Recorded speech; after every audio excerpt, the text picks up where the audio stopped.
Cheryl was just in here talking about the fact that with the upper level open and all the noise in here, it kind of felt like fun in this game. Did it seem like that to either of you? What the atmosphere did, just like with the fans here. I think as far as like this year, of course, like New York is the number 2 team in the league right now. They're a great team. I think it's been so long, it doesn't feel like a finals rematch.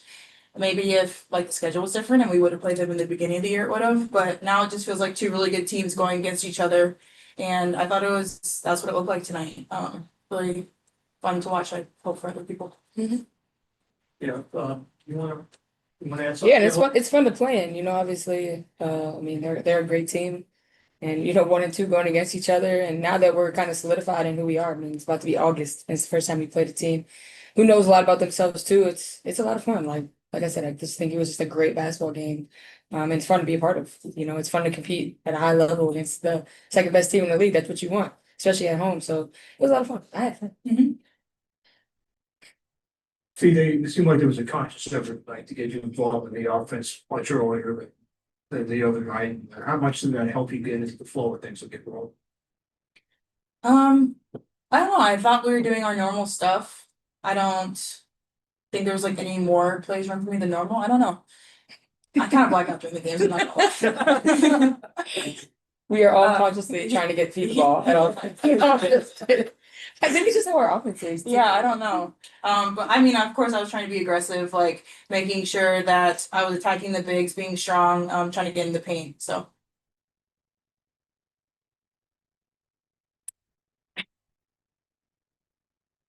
You kind of answered part of my question by saying you black out during the games, but there was a lot of signs saying pay the players, a lot of t-shirts, there's local bars giving out merch to come to the game that said pay the players. I mean, what does it mean to not only just have fans on your side as a player, but also on your side for kind of equal opportunities? yeah, I did see that before the game, actually. It's amazing just to know that the fans understand like what we're fighting for, that they're on our side and that they're so vocal in their support as well. So it's really cool to see that and know that they're backing us as strongly as they are. And then to either of you, Courtney has a pretty rough night shooting, but 13 assists, 1 turnover. I mean, what can you say about your point guard when she's playing that locked in? I mean, Courtney's just a hooper. She's confident. She has the ball in her hands a lot. So like for her creating is just as effective sometimes as her scoring. I think she understands that. And she's just like, well, I'm gonna keep shooting it, you know what I'm saying? But also understand like when to get everybody else involved. I think she's really like figured that out too. And so I thought she did a great job. Like sometimes it doesn't go in. As somebody who shoots like has had slumps and things like that, sometimes just it doesn't fall. But to be able to do other things, I think says a lot about her and just her competitiveness and the blocks and just things like that. Like she impacted the game. She was still a +8 being 1 for 13, which says a lot. So just her ability to impact the game for us is huge. And K-Mac, we've talked about it earlier in the season, but just, Fee was kind of getting multiple different defensive looks and still just scoring at will. When she's in that kind of mode, what's it like being on the court with Fee? I mean, I black out too. No, I'm just kidding. It's really, I mean, Fee's just, if you like basketball, you like watching Fee play because she does it in so many different ways. She's very graceful, her up and unders, her moves. She's just a good basketball player. And so when she's saying like, I didn't even know we were running plays for her, it's just because she's able to flow within the offense. And that's what makes her so great. She can do that in a lot of different ways, all 3 levels. And so, yeah, of course, when she's in the flow, it's a beautiful thing to watch as a fan. And then just as one of her teammates, and then you try to find her in the right spots to get her easy ones too, because you see her working so hard to create her own shot. So yeah, I mean, she just continues to do everything that we possibly could ask her, and that's and with such grace. So yeah, MVP for sure. Thanks, there. Mhm. A little bit of a two-parter for me. John Quill is obviously a tough defensive assignment that you and Land both kind of mix it up against her down low. How has sort of the defensive partnership with you and Land grown over the time you spent together? And also just on Land, like she's a great defensive player last year, but it just really feels like she's staying at to another level. How much more have you seen, her personal game grow on the defensive end of the floor? Yeah, I think it's nice to switch up looks on defense just so the person on offense doesn't get too used to how you defend. You can give them different looks, make them score in different ways. And I feel like Lane and I both bring different things to the table in that way. So it's really fun to kind of be able to do that. And yeah, Lynn, I feel like she's grown a lot too. I mean, she's got to average like at least 2 blocks a game. She is blocking people left and right. So it's really nice to know that you have a defender like that, especially when that's undersized almost every game behind you to help protect the hoop. So it's really fun to play with Lynn. And I really don't think she gets the recognition that she deserves on defense because she's one of our glue players on defense for sure. And almost the same question to you, K-Mac, with you and BC on the perimeter. Andrew asked Coach about this. Sab got her points tonight, but a lot of it was, too little, too late, and really making her work. How has that defensive partnership with BC that you've had grown over time, and just how do you assess the effort against Sab and the rest of their backcourt tonight? I and Bridget have a lot of trust, especially on defense. We're usually the one in, like, we have the top 2 guards. We'll give each other breaks when we need to, but then I think also like where we've really grown is how we can attack them on the offensive end. I thought Bridget did a good job finding her shots, and that's so big for us. Like when Bridget's being aggressive from the outside, inside, offensive rebounds, it just changes the whole dynamic of who we are, adding another layer.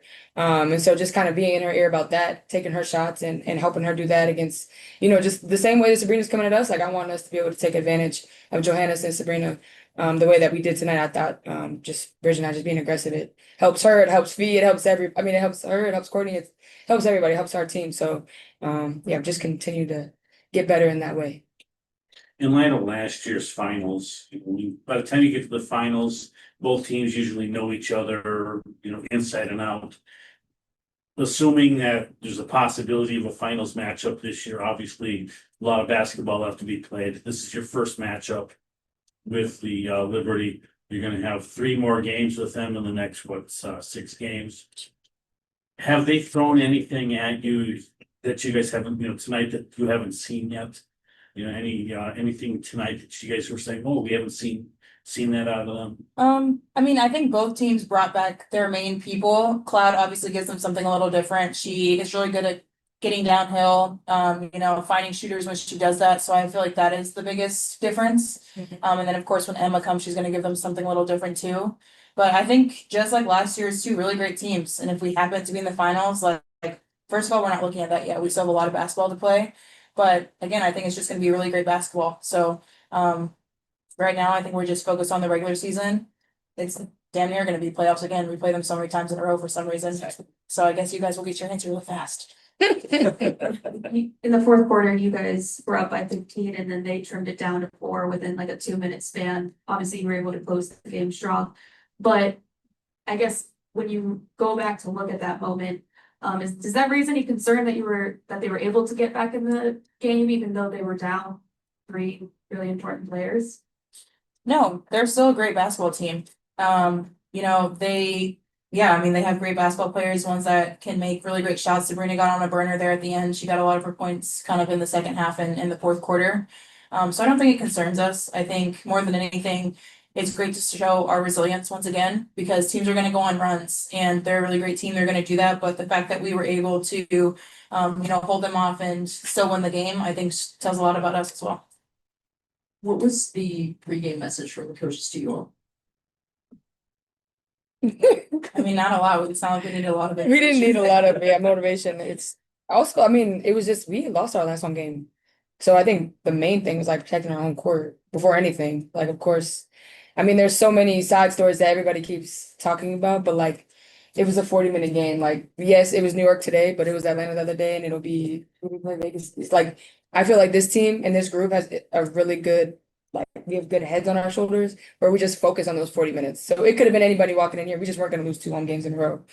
It was New York, and everybody has this narrative around it, and we can feel that too. But at the end of the day, like we were out there competing 40 minutes, and it could have been anybody. So yeah, it's hard to like keep going back to things. I don't have anything else for it. I'm also curious, within the game, obviously T had a really big fourth quarter. She's kind of talked to us a little bit about kind of growing in like her trust like within the team and confidence, Coach Reed trusts her more. Just what was y'all's reaction to she went on that kind of like 8-0 run by herself for the fourth quarter?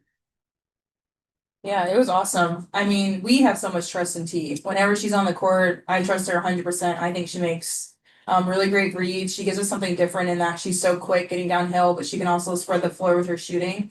So to see her go on that run, I thought it was just like great for her, and it came at a really crucial time for us too. So, I mean, I love playing with T. I think she's a great point guard. And T has a lot of experience. People forget, like, she was in the finals, you know? So, like, I think that that's like another thing is like she's been in a lot of different scenarios. So we have so much trust whenever she's on the court, whenever she's backing up court or when they play together, it just adds a whole nother layer. Kayla, you were kind of shaking your head about the idea of playing New York 3 times in 6 games. From the fan perspective, it's obvious it's just too much of one thing all at once, but from the player perspective, what is the frustration in that type of schedule? Well, this is like the third team that we've done it with too. We did it with Chicago, and then I think was it not LA, but we just play like all these teams. I don't know. This is the first time we saw New York too. So and we haven't even seen Indy yet, except in the Commissioner Cup. So it's just strange, like why it's like that. And we just play the teams a lot anyway. Yeah. But yeah, I mean it is frustrating. I mean, I guess it's good preparation for like a playoffs. It's When a you- regular season. yeah, but it's regular season. So it's like we're gonna be doing this and then we have 5 games and 7 games and we're gonna be doing the same thing. So it's like, yeah, there's pros and cons to everything, right? But I just like a little bit more spread out, so. Thanks.